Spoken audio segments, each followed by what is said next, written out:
When I was 17, I was hanging out with two friends and they wanted to go smoke weed in the woods.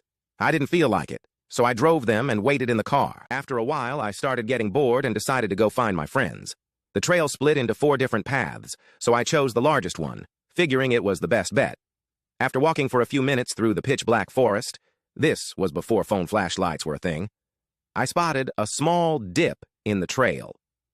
On the other side, faintly lit by the moon, was a bench.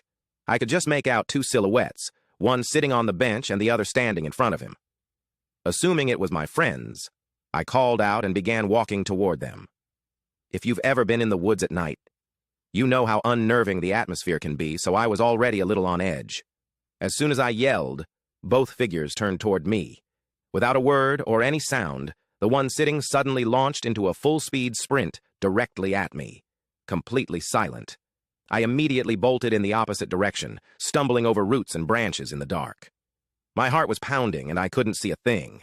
Somehow I managed to make it back to my car, slammed the door shut, and locked myself inside.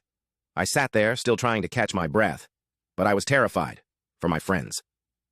A minute later, they finally came out of the woods, but from a completely different trail. When I frantically asked them if they had seen anyone, they said they hadn't, and they definitely hadn't seen me.